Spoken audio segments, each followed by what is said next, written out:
America భారతీయుల తరలింపులో ఎలాంటి వైఖరి తీసుకుంటుంది?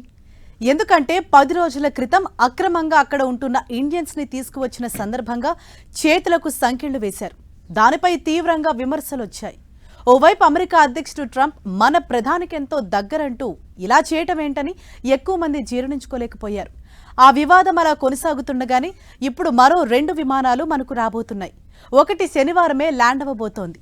మరిప్పుడైనా అమెరికా మన వారిని తరలించే విషయంలో గౌరవంగా వ్యవహరిస్తుందా?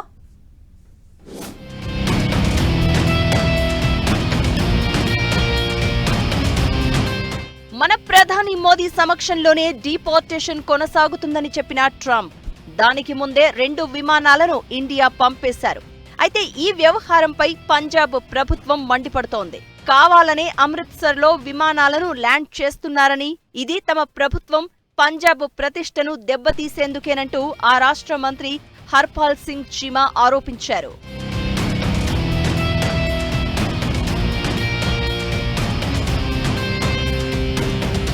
తమ దేశంలో అక్రమంగా ఉంటున్న వివిధ దేశాల వారిని వెనక్కి పంపేస్తోన్న అమెరికా ఈ క్రమంలో భారత్ కి కూడా ఓ 104 మందిని పంపేసింది. అయితే ఆ సమయంలో వారికి బేడీలు వేసి ఫ్లైట్ లో నరకం చూపారంటూ ఆరోపణలు వచ్చాయి.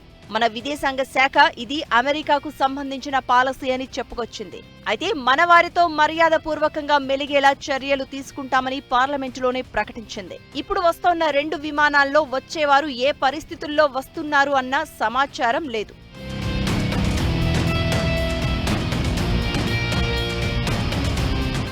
ఫిబ్రవరి 15న వచ్చే విమానంలో 170 నుంచి 180 మంది ఉండగా ఆ తర్వాత మరొక విమానం కూడా రానుంది. అమెరికా చేపడుతున్న డిపోర్టేషన్ ప్రక్రియలో భాగంగా 104 మంది భారతీయులను ఫిబ్రవరి 5న భారత్కు తీసుకువచ్చారు. అమెరికా బహిష్కరణ తుది జాబితాలో మరో 487 మంది భారతీయులు ఉన్నట్లు సమాచారం.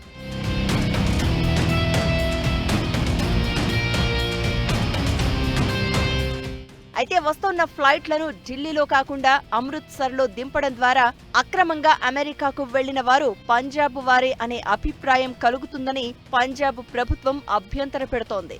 గతంలో అమెరికా నుంచి వచ్చిన వారిలో హర్యానా రాష్ట్రానికి చెందిన వారు 33 మంది, గుజరాత్ రాష్ట్రానికి చెందిన వారు 33 మంది ఉన్నా ఆ రాష్ట్రాల్లో ఫ్లైట్ ఎందుకు ల్యాండ్ చెయ్యరనేది పంజాబ్ ప్రభుత్వ వాదన. ఈ రాజకీయ వివాదం సంగతి ఎలా ఉన్నా ఈసారి వచ్చేవారినైనా మర్యాదపూర్వకంగా నడుచుకోవాలనేది ఎక్కువ మంది నుంచి వినిపిస్తోన్న డిమాండ్. అయితే అమెరికా పాలసీ ప్రకారం అమెరికా వ్యవహరిస్తోందే తప్ప ఏ దేశానికి ఇందులో మినహాయింపులు ఉండవు అనేది కొందరు చెప్తోన్న వాదన.